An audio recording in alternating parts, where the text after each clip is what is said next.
Judas, nós vamos ler o verso 24 e 25.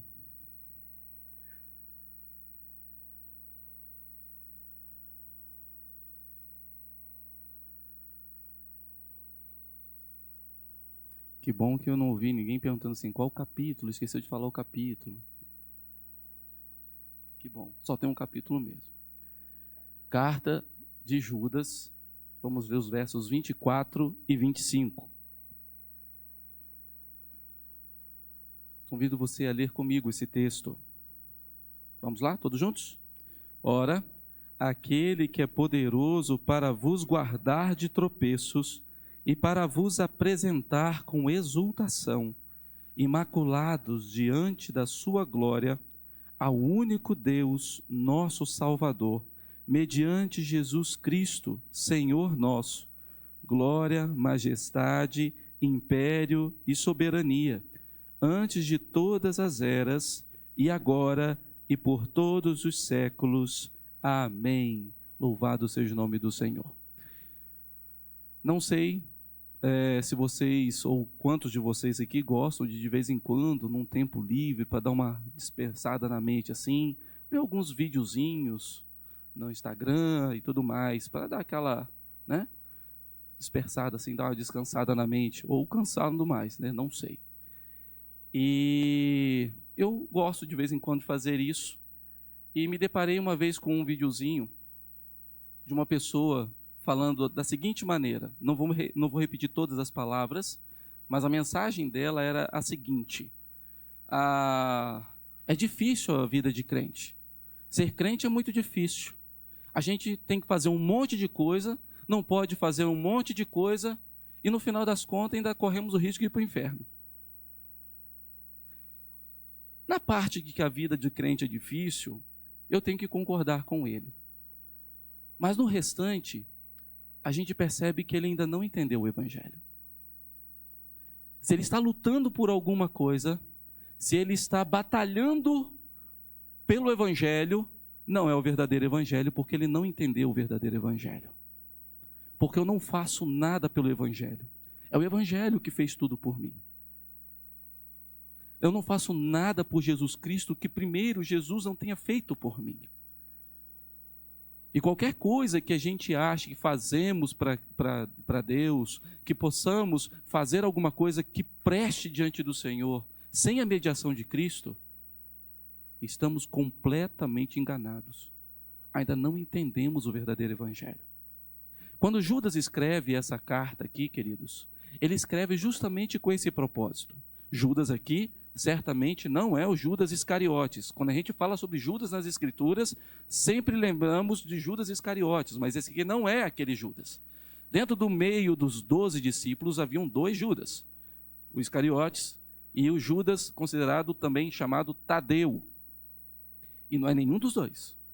Aqui, o que os estudiosos entendem é que é Judas, meio-irmão do Senhor Jesus Cristo, filho de Maria e José, e irmão de Tiago, como ele mesmo se apresenta no início da sua carta.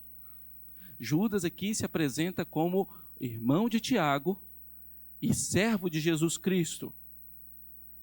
Judas escreve com um propósito. E quando você começa a ler essa carta, dá a entender no versículo 3 que ele estava para escrever uma coisa e o Espírito Santo tocou no coração dele de maneira que ele escreveu sobre outra. Observe o verso de número 3, quando diz assim: Amados, quando empregava toda diligência em escrever-vos acerca da nossa comum salvação, esse era o tema que ele escreveria.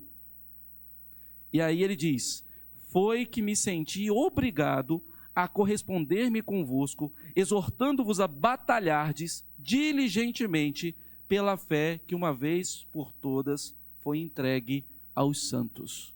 Não diz aqui que os santos tiveram que correr atrás, fazer alguma coisa ou não fazer alguma coisa para receber a palavra de Deus, ou para receber o Evangelho, ou para receber a fé, ou para receber a salvação. Fala que isso foi entregue aos santos. É uma ação externa para conosco. E agora, o tema dessa carta é justamente alertando essa igreja Certamente ele está escrevendo aqui para judeus crentes que estavam vivendo na dispersão, na diáspora. E ele escreve com esse intuito, com essa intenção de encorajar aqueles irmãos a batalhar pela fé, pela verdadeira fé. E por que isso? E ao longo da carta, ele vai explicar o porquê que ele precisava fazer isso. Ele explica, fazendo aqui um panorama dessa pequena carta, que há perigos entre falsos mestres, falsos ensinos, falsas doutrinas que entram sorrateiramente na igreja. Ah, queridos, tem. Sempre tem. E se a gente não tomar cuidado, nós deixamos essas coisas tomar conta, que elas parecem ser mais boas aos nossos olhos, elas parecem ser mais agradáveis aos nossos ouvidos. E nós queremos atender a essas coisas. Quando nós vamos para a internet ou até mesmo na televisão, nós temos vários pregadores ou pessoas que se dizem pregadoras. Alguns fiéis à palavra do Senhor na sua exposição, outros nem tanto. A quem nós estamos dando ouvidos? Você conhece o Evangelho do Senhor a ponto de você discernir quem são esses falsos mestres? E que aquela doutrina que ele está ensinando, se ela é verdadeira ou se ela é falsa? Nós precisamos saber. Ele também fala que no meio da igreja surgem esses falsos mestres tentando seduzir os crentes, não só externo. Hoje nós temos aí, como eu falei, a internet, a televisão, o rádio. Quem é que ainda usa o rádio, né? Para aqueles que ainda usam. Mas, às vezes, dentro da própria igreja, surgem falsos mestres. Paulo, quando exorta os presbíteros de Éfeso, lá no capítulo 20 de Atos, ele fala isso, que no meio de vós aparecerá lobos vorazes. E que era para eles cuidar do rebanho, apacentar o rebanho, aqueles por quem Cristo morreu. Mas ele também alerta que nós devemos lutar de maneira diligente e não de maneira displicente. Porque quando nós vamos pregar o Evangelho buscando resgatar aquela pessoa, não nós, mas o Evangelho que nós estamos pregando, nós também precisamos tomar o devido cuidado para não nos queimarmos. Ele fala sobre isso também. Então, dentro desse panorama, ele trabalha sempre a guarda do Senhor. Observe que desde o versículo 2, ou versículo 1, ele vai dizer isso. Aos chamados, amados em Deus Pai e guardados em Cristo Jesus.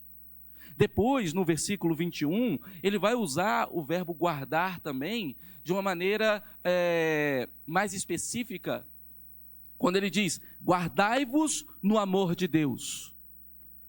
É como se ele estivesse falando aqui, perseverem neste amor. Temos uma responsabilidade. Apesar de essa responsabilidade só conseguirmos assim buscá-la ou fazê-la se estivermos debaixo da graça do Senhor. E no versículo que nós lemos aqui, o verso 24, também vai falar, ora, aquele que é poderoso para vos guardar. Observe que o verbo guardar aparece algumas vezes. E por que isso acontece? Porque nós não conseguimos lutar sozinhos. Nós não conseguimos batalhar pela fé, a verdadeira fé, sozinhos. Nós precisamos que o Senhor, o Deus Todo-Poderoso, nos guarde no seu amor, para que possamos verdadeiramente fazer tudo conforme a vontade do Pai. Aqui, queridos, nesses dois versos, é considerado uma doxologia. E o que é uma doxologia? Doxologia é uma palavra que se origina de duas palavras gregas, doxa, que é glória, e logia, que é palavra. Então, a grosso modo, uma tradução literal, vamos dizer assim, é uma palavra de glorificação, ou uma expressão de glorificação. O reverendo Augusto Nicodemos, ele diz da seguinte maneira, ele conceitua assim, são manifestações de gratidão, adoração e glória a Deus, em que algumas de suas virtudes e atributos são destacados. E é justamente o que a gente vê nesse texto. É justamente aqui. E esse texto não foi, essa doxologia não simplesmente apareceu do nada, como uma glorificação do nada. Pelo contrário, essa doxologia, ela vai apontar para aqueles atributos de Deus que mostra o poder do nosso Deus, que mostra a glória do nosso Deus, a majestade do nosso Deus, o governo do nosso Deus, para que possamos confiar em Deus e não em nós mesmos quando batalhamos pela verdadeira fé. É justamente isso que Judas aqui está fazendo. E agora, entrando no nosso texto, compartilhando aqui com os irmãos, nós vemos que desde o início, ou neste início da doxologia, o atributo destacado é justamente o poder de Deus. Algumas outras doxologias no Novo Testamento, elas lembram e enfatizam também o poder do nosso Deus. Lá em Romanos capítulo 16, verso 25, há uma doxologia no final da carta aos Romanos, que Paulo também fala sobre o poder de Deus. E há aquela famosa expressão de Paulo também aos Efésios, no capítulo 3, no verso 20, quando, tenho certeza, você já deve ter ouvido isso várias vezes, e pode recitar talvez comigo, quando ele diz: ora, aquele que é poderoso para fazer infinitamente mais do que tudo quanto pedimos, conforme o seu poder que opera em nós. Poder de Deus sendo destacado. Aqui, Judas especifica justamente isso. E por que que ele primeiro começa com esse atributo de Deus, o poder de Deus? Há dois objetivos aqui para adorarmos ao Senhor, para glorificarmos ao Senhor pelo seu poder. O primeiro é que ele nos guarda. Verso de número 24, o início dele, como nós já lemos: ora, aquele que é poderoso para vos guardar de tropeços. Se no verso 21, o destaque ali da nossa responsabilidade, no que nós devemos guardar-nos no amor de Deus, é pela nossa vigilância, agora, esse verbo está, a intenção dele é justamente falar sobre proteção. Aquele que é poderoso para nos proteger de tropeços. Proteger. Essa é a intenção de Judas ao escrever. Aqui, queridos, se nós nos mantemos firmes até aqui, não é por causa da nossa experiência, ou por causa das nossas habilidades, ou porque nós somos mais santos, mas é porque o Senhor, o Deus Todo-Poderoso, nos protege com seu eterno poder. Às vezes nós achamos que somos suficientes, e quando achamos que somos suficientes, certamente cairemos. Certamente tropeçaremos.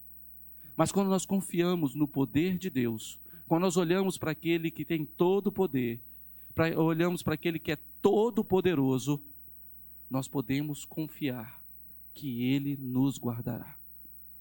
Quando Paulo escreve a sua primeira carta aos Coríntios, no capítulo 10, no verso 13, ele fala, não vou citar aqui de maneira literal, mas lembrando aqui alguns trechos desse versículo, quando ele fala que não nos veio tentação que não nos fosse humana, mas, vou colocar até para nós ali, mas Deus é fiel e não permitirá que sejais tentados além das vossas forças. Quem permite? Quem não permite que sejamos tentados além das nossas forças? Nós mesmos? Nós conseguimos fugir da aparência do mal? Não, é o Senhor quem não permite.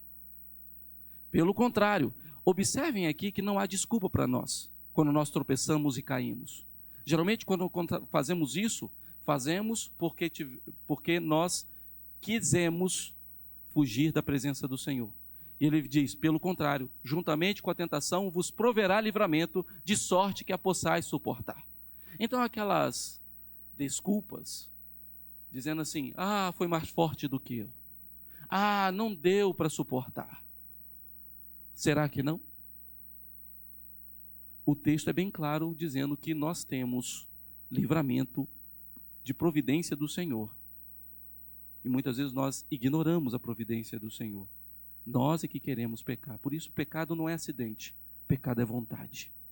E é o Senhor quem nos guarda, é o Senhor quem nos protege, é o Senhor quem está ao nosso redor, nos conduzindo e colocando sobre nós essa cerca poderosa que é o seu amor, o seu grande poder. Ele nos impede de cair no erro. A nossa confiança e a nossa esperança devem estar no Senhor e não em nós mesmos, porque o nosso coração ele é pecaminoso, o nosso coração é enganoso, é desesperadamente corrupto, como diz o profeta Jeremias.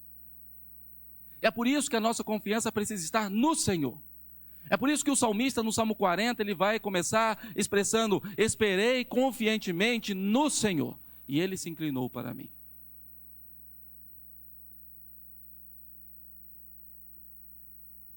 Até mesmo a oração que o Senhor ensina os seus discípulos, chamada também de oração dominical, ela no seu finalzinho, ela diz assim: e não nos deixes cair em tentação, mas livra-nos do mal.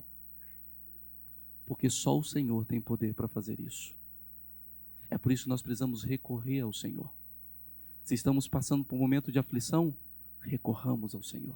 Se estamos passando por um momento de tentação, recorramos ao Senhor. Se o nosso coração está amargurado por alguma situação, recorramos ao poder do Senhor. É Ele quem tem o poder de nos livrar de todas essas coisas, para nós não cairmos, para nós não tropeçarmos, para que nós possamos realmente glorificar o nome do Senhor, batalhando firmemente pela fé verdadeira. Mas há um outro propósito de falar sobre o seu poder. E ele diz aqui no restante do versículo que é para nos apresentar.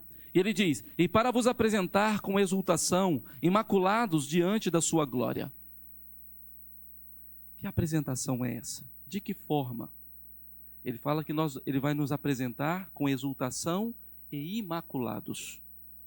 Judas agora remete os crentes ao grande Deus, em que aqueles que assim perseveraram, guardados pelo poder de Deus, se apresentará diante da glória do Senhor. Essa apresentação, ela também é vista em outros momentos do Novo Testamento. Paulo, escrevendo também aos Efésios, no capítulo 5, verso 27, ele vai dizer que para apresentar a igreja a igreja gloriosa, sem mácula, sem nem ruga, nem coisa semelhante, porém santa e sem defeito. Aqueles que são guardados pelo poder do Senhor será apresentado dessa maneira naquele grande dia.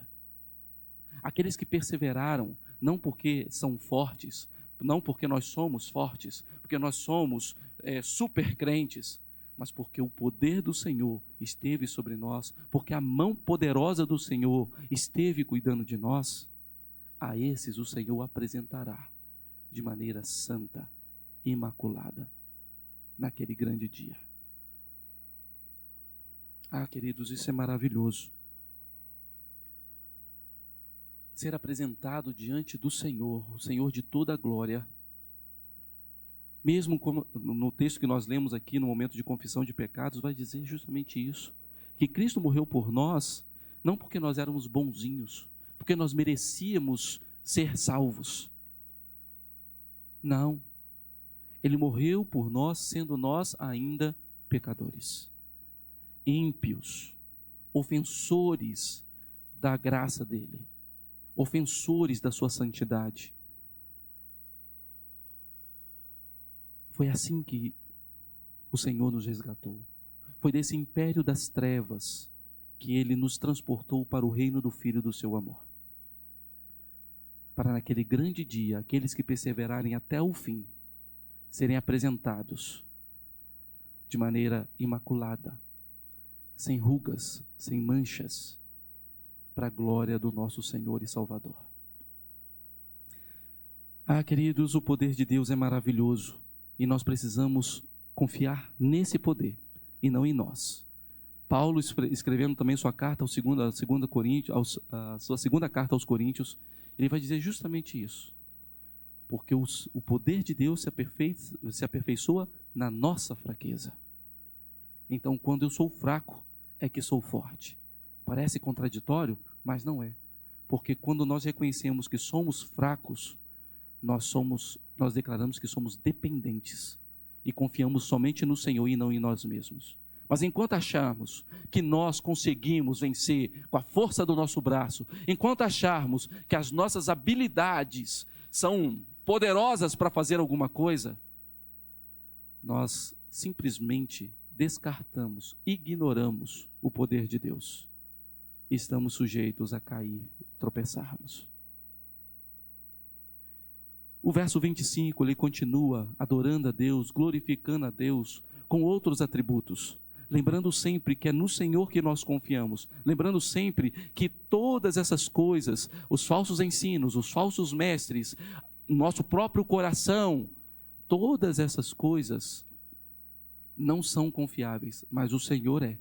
E como que ele diz isso? E ele começa no verso 25 dizendo, adorando a Deus pelo seu poder, mas agora também dentro da sua unicidade. Observem, queridos, o verso de número 25, onde diz, ao único Deus. Ele evoca aqui Deuteronômio capítulo 6, verso 4, quando diz, ouve Israel, o Senhor teu Deus é o único Senhor. E aqui ele não está combatendo o politeísmo, ele está combatendo os falsos deuses, ou o falso evangelho que aqueles falsos mestres estavam pregando. Ele está aqui falando sobre a unicidade de Deus, evocando a triunidade do Senhor, Deus Pai, Deus Filho, Deus Espírito Santo, e negando aqueles falsos ensinos que possivelmente já tinham ali, falando que Jesus não veio em carne, porque se ele era Deus, ele não poderia ter vindo em carne, então negando a divindade do Senhor, caso ele tenha vindo em carne. Ele está combatendo justamente esses tipos de ensino, ensinos falsos, ensinos que não ensinam coisa nenhuma que preste sobre o verdadeiro Deus, ao único Deus. E ele continua dizendo, ao único Deus, nosso Salvador. Nosso Salvador. Outro motivo de adoração é que Deus, o nosso Salvador, Deus é o nosso Salvador. Por isso, o nome Jesus, agora recentemente, no Natal, nós falamos sobre isso. Jesus significa Jeová é a salvação. E ele não é simplesmente o Salvador. Ele é o nosso Salvador. Você pode expressar isso, Senhor, o Senhor é o meu Salvador. Você que foi já alcançado pela graça do Senhor, você pode dizer isso sem medo. Senhor, Tu és o meu Salvador. Muitas pessoas às vezes têm medo de dizer isso, mas sabe, talvez eu não seja completamente convertido, porque eu ainda peco. Não é o pecado que define a sua salvação, é o sangue de Cristo que cobre todo o pecado, que te salvou. Não coloque poder no pecado, porque onde abunda o pecado, superabundou a graça de Deus. Ele é o nosso Salvador, e se você já entregou o seu coração, se você já recebeu esse evangelho, você é salvo pela graça, e não por aquilo que você faz. Como aquela pessoa que eu falei no início do videozinho, achando que tem que fazer alguma coisa pelo evangelho. Nós fazemos sim, mas fazemos porque já somos salvos, porque já recebemos a graça.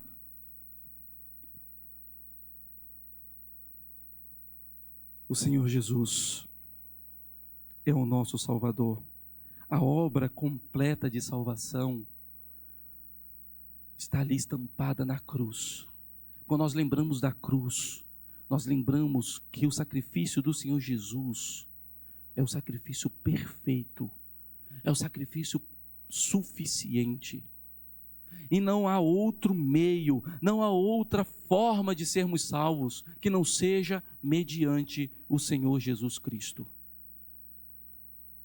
Talvez você depare com pessoas que ao perguntar por que ela merece ir para o céu, ou por que ela vai para o céu, ela vai dizer coisas que ela faz. Certamente você já encontrou pessoas assim. Por que você vai para o céu? Ah, eu vou para o céu porque eu sou uma pessoa boa, eu ajudo as pessoas, sou um bom filho, sou um bom pai, sou um bom profissional. Não é por causa disso. É por causa da bondade de Deus e não por causa da nossa bondade.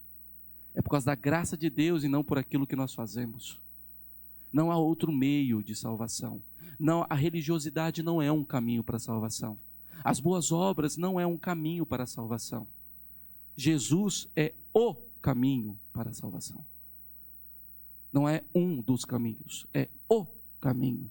E é justamente isso que Judas aqui está encorajando a igreja a crer e batalhar por essa fé. Batalhar por essa fé. Além de poderoso, único, Salvador, Ele também é Senhor.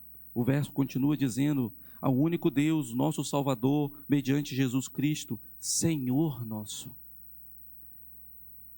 Já usei essa expressão aqui em outras ocasiões, e tenho certeza que você já ouviu isso de outros pregadores, porque essa frase não é minha.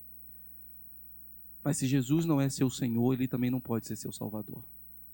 Se Jesus não governa a sua vida, se você ainda não se dispôs com o coração de servo a se humilhar diante dEle, então Ele também realmente não é seu Salvador. Não podemos esquecer disso, queridos, que Jesus é nosso Salvador, mas Ele também é Senhor. E Ele enfatiza o senhorio de Deus, atribuindo a Ele glória. Observe um versículo onde diz: Senhor nosso, glória, majestade, e aí ele vem dizendo império, e quando ele diz essa palavra império, ele quer dizer que o Senhor está no controle de todas as coisas. Você já deve ter ouvido isso várias vezes. Talvez você já deve ter falado essa expressão muitas vezes, né? Deus está no controle. Deus está no controle. E como é que você usa essa frase? Porque Deus realmente está no controle? Ou porque você quer que Deus faça aquilo que você quer que Ele faça? Geralmente a gente usa muito essa frase quando alguém está passando por um momento de aflição, né? E aí a gente fala assim: não, fica tranquilo, Deus está no controle. Às vezes nós falamos essa frase para poder dizer para a pessoa que tudo vai dar certo, porque aquilo que ela está pedindo vai ser realizado por Deus. E se não for? Deus perdeu o controle? E se aquilo que você está pedindo não acontecer? Deus perdeu o controle? Não. Porque a Ele glória, majestade, império, o controle de todas as coisas está nas suas mãos. Porque Ele é Senhor. E não só o império, mas também a soberania. E isso indica a autoridade do Senhor. Lembram das palavras do Senhor Jesus em Mateus, antes de ser assunto aos céus? Toda autoridade me foi dada nos céus e na terra. Ele não tem autoridade, Ele tem toda a autoridade. Toda a autoridade. Por quê? Porque Cristo não é somente Rei, Ele é o Rei dos Reis. Porque Cristo não é somente Senhor, mas Ele é Senhor dos Senhores. Por isso a Ele glória, majestade, império e soberania. Como não confiar no Senhor? Como não confiar no poder do nosso Deus? Ah, queridos, muitas vezes nós não confiamos. Mas devemos confiar. E devemos lembrar desses atributos. É justamente isso que Judas está fazendo. Ele está lembrando aquela igreja dos atributos de Deus, para que a confiança daquela igreja se coloque no Senhor. Assim como esses atributos são lembrados hoje para nós, através do texto sagrado, para que nós confiemos no Senhor. Judas termina essa adoração lembrando da eternidade de Deus. Observe o final do verso 25, quando ele diz: antes de todas as eras, e agora, e por todos os séculos. Às vezes nós temos dificuldade para entender a eternidade, porque nós temos um começo. Nós temos um momento de concepção. Nós entendemos que a nossa vida é vida eterna e daqui para frente, ainda que morramos, viveremos eternamente com o Senhor na Nova Jerusalém, do lugar que Ele foi preparar para nós. Entretanto, nós temos um começo. Deus não. Deus é verdadeiramente eterno, porque Ele não tem começo nem fim. Ele é autoexistente. Antes de todas as coisas, Ele era. E sempre será. E é justamente isso que Judas está enfatizando. O Senhor é eterno. Ele conhece todas as coisas. Ele conhece o nosso passado. Ele conhece o nosso presente. Ele conhece o nosso futuro. Então confie nele. Eu não tenho esse poder. Você não tem esse poder de saber o que vai acontecer quando acabarmos este culto. Nós não temos condições de saber o que vai acontecer daqui a 1 minuto. Mas o Senhor sabe. O Senhor conhece. Então nós só vamos confiar em quem? Em quem não sabe o que vai acontecer daqui a pouco? Ou naquele que conhece todos os meus dias, como o salmista expressa no Salmo 139? Em quem nós confiamos? Muitas vezes nós confiamos em nós mesmos. Mesmo diante de todos esses atributos perfeitos do Senhor. E é por isso, queridos, que esse texto vem trazer um encorajamento para mim e para você nessa manhã. Um novo ano começa, novas metas, novas oportunidades. E em quem você está confiando para que as metas que você colocou lá, sejam elas familiares, sejam elas pessoais, profissionais, em quem você está confiando para que essas metas aconteçam? Na providência do Senhor, sabendo que aquilo que acontecer realmente é para a glória dele, e aquilo que não acontecer é para a glória dele também? Ou confiados naquilo que você colocou no papel, ou no tablet, ou no celular, dizendo, isso aqui é a minha meta, esse aqui é o meu alvo esse ano? Hoje nós somos lembrados dos atributos de Deus, para que confiemos no Senhor. Mais do que as nossas coisas pessoais e deste mundo, que nós tenhamos como oportunidade nesse novo ano, buscar o Senhor de todo o nosso coração. Crescermos na graça e no conhecimento do seu amor. Para que possamos glorificá-lo, para que possamos bendizê-lo, para que possamos servi-lo com todo o nosso coração, sabendo quem Ele é e quem nós somos. Gostaria de encerrar observando que nesse ano o tema da nossa igreja é a missão da igreja. A missão da igreja, ela será feita, ela será concretizada, ela será realmente concluída e satisfeita se nós confiarmos no Senhor e nos seus atributos. Aí nós faremos tudo aquilo que Ele realmente nos mandar e serviremos ao Senhor de maneira que o agrade. Mas adorar a Deus nos ensina lembrar e confiar em seus atributos.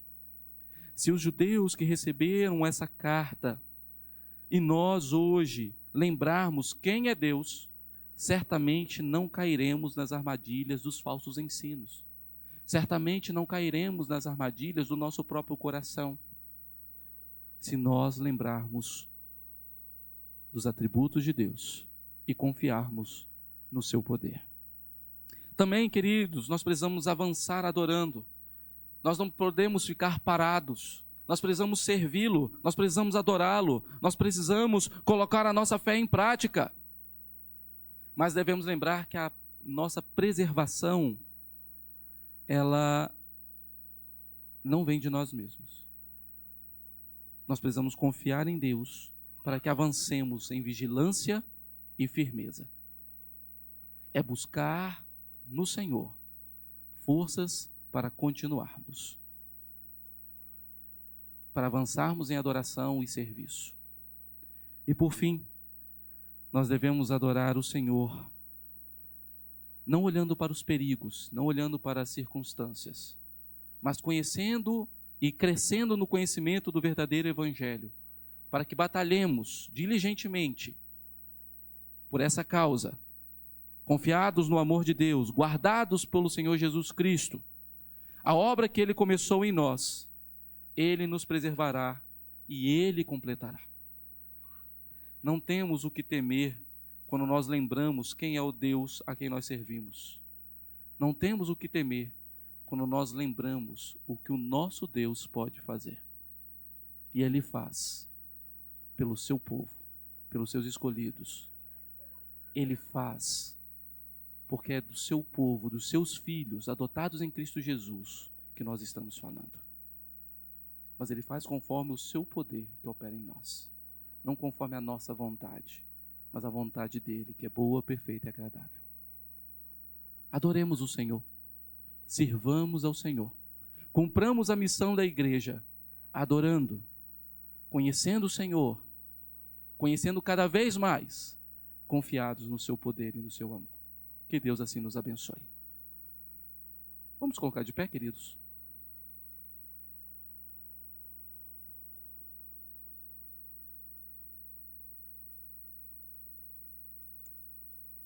Feche os olhos e vamos orar nesse instante. Deus bendito, te louvamos porque o Senhor é bom e a sua misericórdia dura para sempre. Te louvamos, ó Deus, porque o Senhor nos cerca com seu eterno poder. Te louvamos porque até aqui o Senhor nos ajudou e confiamos que esse grande poder, esse grande amor continuará nos preservando até o grande dia. Te louvamos, Pai, porque sabemos que dependemos do Senhor e sem o Senhor nada podemos fazer. Te louvamos pela tua grandeza, pela tua majestade. Te louvamos, ó Deus, porque todo o controle, toda a autoridade está nas tuas mãos. E o que cabe a nós, como povo do Senhor, como rebanho do seu pastoreio, como Assembleia dos Santos, como igreja do Senhor, como noiva de Cristo, é confiar e descansar no Senhor. Ensina-nos, ó Deus, a cumprir a nossa missão como igreja do Senhor. Porque nós sabemos que nós não conseguimos se o Senhor não for à frente de nós. É por isso que, assim como Moisés falou, nós também pedimos aqui, se o Senhor não estiver conosco, não nos faça sair deste lugar. Mas nós sabemos que o Senhor quer que nós levemos este Evangelho Santo. E é por isso que pedimos ao Senhor que nos fortaleça. Pedimos ao Senhor que haja no nosso coração. Pedimos ao Senhor que encha o nosso coração de desejo por Ti. Encha o nosso coração de disposição para servi-lo. Para que cumpramos a missão que o Senhor nos confiou. Como igreja do Senhor. Encoraje-nos, ó Pai, lembrando-nos sempre, como nessa manhã, dos seus perfeitos atributos. E assim, confiemos na sua graça e no seu divino amor. Em nome do Senhor Jesus que oramos. Amém. Que a graça bendita e maravilhosa do Senhor Jesus Cristo, o amor de Deus nosso Pai, a comunhão e a consolação do Espírito Santo seja sobre todo o povo de Deus, presente aqui neste lugar espalhado por toda a terra, hoje e para todo sempre. Amém.